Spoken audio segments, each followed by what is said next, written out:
The Simon Turing Mysteries. Written and read by Jack Treby. The Book of Death. Chapter 1. "So you stepped through the door here," Police Constable Trubshaw said, "and were struck from behind." He peered across the room at me. We were seated opposite each other in the back office. He had a notebook and pencil in his hand. The door stood open between us. "That's right," I said, lifting a hand to the back of my head.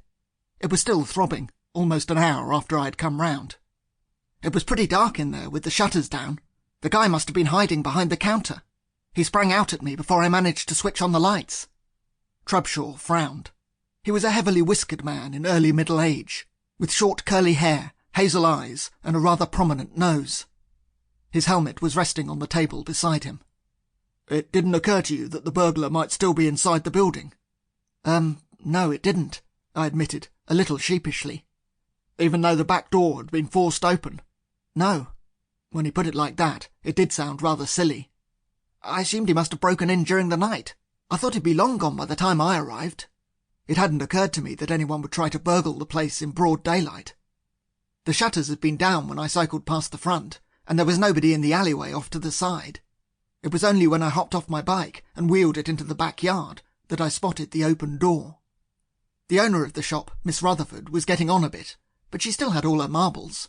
She would have locked it up properly the night before. I propped my bike against the fence and moved in to take a look. The lock had been smashed. I pulled open the door and stepped into the back room. Call it the ignorance of youth. At 22, I still had a lot to learn, but it simply didn't occur to me that the burglar might still be inside the building. The only thought in my head as I entered the back office and scanned the stock was to find out what had been taken, and then to call the police. The office was a dusty affair. Papers were strewn across the floor. Books had been pulled off the shelves. We kept a lot of spare stock in here. There wasn't room for it all out front.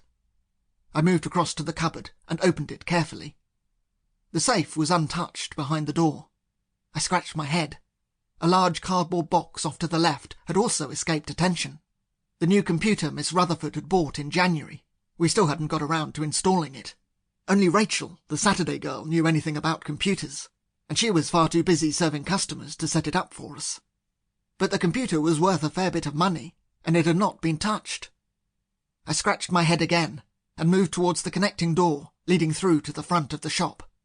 I let out a gentle sigh. The telephone was on the counter.